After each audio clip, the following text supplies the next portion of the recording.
বাড়িতে সেরকম কিছু সবজি না থাকলে সিদ্ধ আলু ও সিদ্ধ ডিম দিয়ে খুব সহজে ঝটপট এই নাস্তাটি তৈরি করতে পারবেন। একদম কম সময়ে তৈরি হয়ে যায় এবং খেতেও কিন্তু দুর্দান্ত হয়।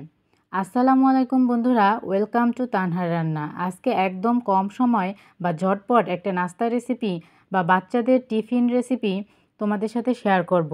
আশা করি তোমাদের রেসিপিটি ভালো লাগবে। তো চলো দেখে নেওয়া যাক আজকের ভিডিও। প্রথমে আমি 2টি সিদ্ধ করা আলু ও 2টি সিদ্ধ ডিম নিয়েছি। এখন আলুগুলো আমি একটি গ্রেটার দিয়ে গ্রেট করে নিচ্ছি।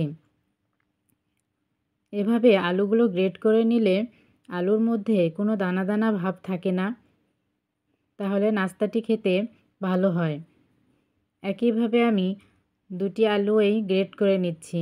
দেখতেই পাচ্ছ আলুগুলো গ্রেট করে নেওয়া হয়ে গেলে আমি ডিম দুটিও একইভাবে গ্রেট করে নেব। এই তো আমি ডিম দুটিও একই প্রসেসে গ্রেট করে নিচ্ছি। তো বন্ধুরা দেখতেই পাচ্ছ আমার আলু ও ডিম গ্রেট করে নেওয়া হয়ে গিয়েছে।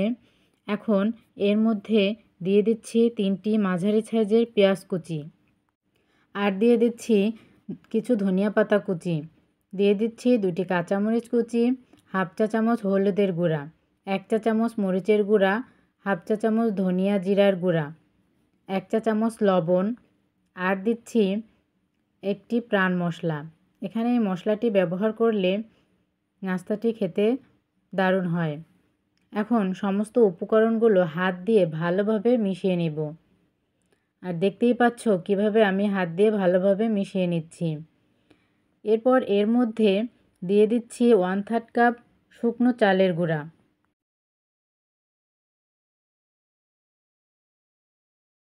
এখানে শুকনো চালের গুঁড়া ব্যবহার করলে নাস্তাটি ভাজার সময় তেল থেকে আলুগুলো ছেড়ে ছেড়ে আসবে না, তাই এখানে শুকনো চালের গুঁড়া ব্যবহার করবেন। এবার সব কিছু ভালোভাবে মেখে নিচ্ছি। দেখতেই পাচ্ছেন আমি কিভাবে সব কিছু ভালোভাবে মিশিয়ে মেখে নিচ্ছি। তো আমার মেখে নেওয়া হয়ে গিয়েছে। এখন আমি হাতে সামান্য তেল মেখে কাবাবের শেপ দিয়ে নাস্তাগুলো বানিয়ে নিচ্ছি। স্ক্রিনে দেখতে পাচ্ছেন আমি কিভাবে নাস্তাগুলো বানিয়ে নিচ্ছি। এভাবেই আপনারা বানিয়ে নেবেন। নাস্তাগুলো আপনারা যে কোনো শেপের বানিয়ে নিতে পারেন। আমি কাবাবের শেপ দিয়ে বানিয়ে নিচ্ছি। আমি আরও একটি বানিয়ে দেখিয়ে দিচ্ছি। দেখতেই পাচ্ছেন কিভাবে নাস্তাগুলো বানিয়ে নিলাম। এই তো সবগুলো নাস্তা এভাবেই আমি বানিয়ে নিচ্ছি। এই তো আমার নাস্তাগুলো বানানো হয়ে গিয়েছে। এখন চুলায় একটি প্যান বসিয়ে পরিমাণ মতো তেল দিয়ে গরম করে নিয়েছি। এখন এক এক করে নাস্তাগুলো দিয়ে দিচ্ছি। 2 থেকে 1 মিনিট পর একটি কাঁটা চামচ দিয়ে উল্টে দিয়ে দিচ্ছি। একইভাবে বারবার উল্টে পাল্টে নাস্তাগুলো ভেজে নিতে হবে।